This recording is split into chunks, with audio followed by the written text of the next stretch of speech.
আজকে যে শর্টস ভিডিওটা আমি নিয়ে এসেছি সেই শর্টস ভিডিওটা বোঝানোর কিছু নেই। এটা এই যে সিম্বলগুলো, ম্যাথমেটিক্যাল সিম্বলগুলো বাঁদিকে লেখা আছে টু গেট, যে চিহ্নগুলো দেখতে পাচ্ছেন, আর তার করসপন্ডিং টাইপ ডান দিকের কলমে লেখা আছে দেখুন, মানে ম্যাকে। ম্যাকে আপনি এই সিম্বলগুলো, ম্যাথমেটিক্যাল সিম্বলগুলো পেতে কি প্রেস করবেন, কি টাইপ করবেন কিবোর্ডে, ঠিক আছে? যেমন দেখুন ফার্স্ট যে সিম্বলটা আছে সেটা যদি পেতে চান তাহলে +8 টাইপ করবেন।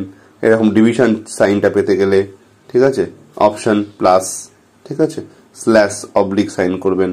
তারপরে অবলিক পেতে গেলে option plus shift plus i sine করবেন, টাইপ করবেন।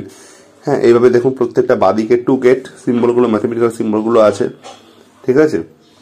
তারপরে plus minus, not equal to, less than equal to, greater than equal to, এরকম, ঠিক আছে।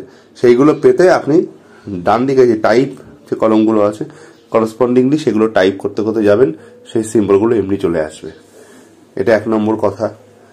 আর 2 নম্বর কথা হচ্ছে, দেখুন আরেকটা ফ্রেজ আছে ইনফিনিটি, ঠিক আছে, সেটায় অপশন 5 টাইপ করলে ম্যাকে ইনফিনিটি চলে আসবে।